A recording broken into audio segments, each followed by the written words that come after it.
Welcome to part 5 of the tutorials about CalcLink. In this part, I will be demonstrating some more advanced examples that show that with just a few keystrokes, it is possible to develop some fairly advanced, some fairly powerful applications using the combination of Mathematica, the spreadsheet environment, and CalcLink. So as a first step, we load the package. Again, that brings up a new empty spreadsheet. And then I will be using the database link package that is a standard package of Mathematica and use the sample databases that come with this database package. So as a first step, we load the database link package. Then we establish a connection to the publisher database. And then we retrieve all entries in the royalty schedule table. No filtering is done here. We just take the royalty schedule table completely. And then we can extract the number of rows and the number of columns from this table and use the CalcLink function called calcSetRange in order to send the data into the spreadsheet. This has uploaded 51 records into the spreadsheet. In the next example, I will be using the webservices package of Mathematica. We load the package. Then we call a function called install service that installs this particular web service. And this web service is a service that displays all Medicare suppliers for a given zip code or for a given city name. So we can use the function getSupplier by city of Miami in order to list all Medicare suppliers in Miami. Now this will take a few seconds. That has to do with the fact that it retrieves the data over the public web. Then after some extraction and formatting of the data, we can extract the dimensions of the data and then use the CalcLink function called calcSetRange in order to send the data into the spreadsheet. Now this displays a list of 858 Medicare suppliers in Miami.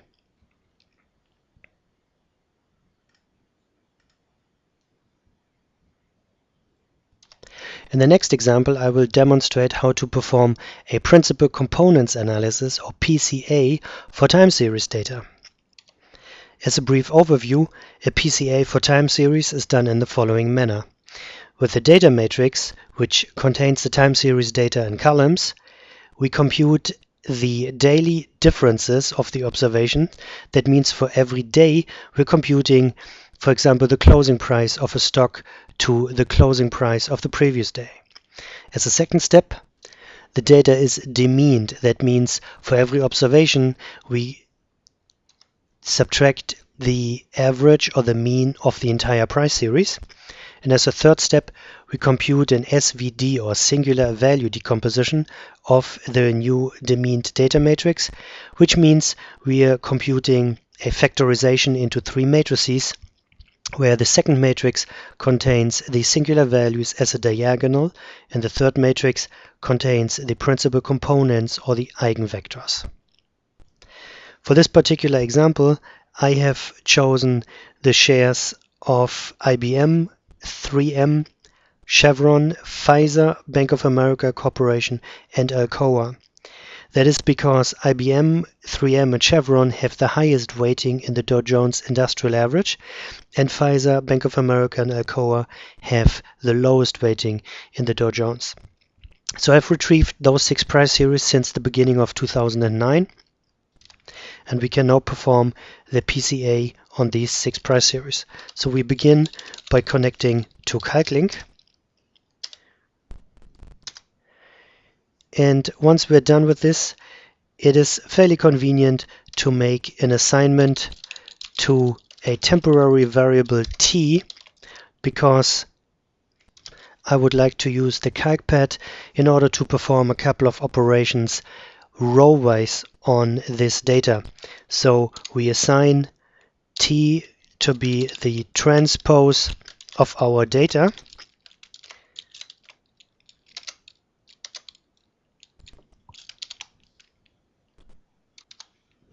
Where we get the data from the cell range B1 through G308. Those are those 308 observations. So by submitting this command, we now get a variable t that contains all our price series data. The data in T is now row-wise rather than column-wise, which means every time series is now a row in T rather than a column, which makes it easier to use the function map. So as the next step, we have to compute the daily differences. And in Mathematica, it's particularly easy to use the function rotate right for this. And we have to delete the first entry for this difference. So we compute the rest of hash minus rotate right of hash mapped over T.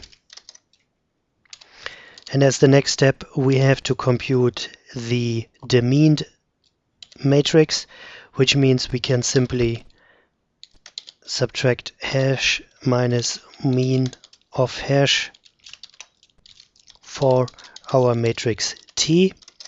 We can do a check at this point by mapping total over T, which gives us indeed zeros for all price series, confirming that we have correctly demeaned the data.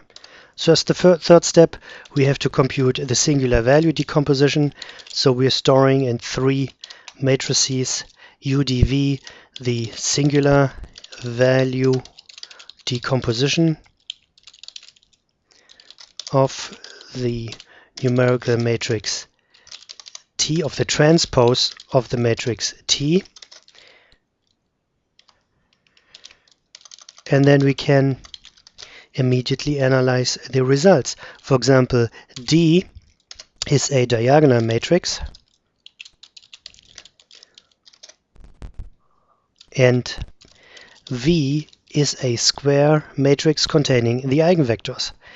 And here we can already see what we had earlier expected, that the first 3 entries, IBM, 3M and Chevron, have the highest contributions, and the last 3 entries, Pfizer, Bank of America and Alcoa, have the lowest contributions. We can bar chart the diagonal elements, and we can also put the data in the spreadsheet using the function eval array. So we need a 6 by 6 matrix and can say eval array and simply place a V into that array, which now gives us the top 3 principal components as IBM, 3M and Chevron, and the bottom 3 principal components as Pfizer, Bank of America and Alcoa. This is as we had expected, because I had chosen these 3 values for the top 3 weights and the bottom 3 weights in the Dow Jones Industrial Average. This concludes part 5 of the tutorials. Thank you.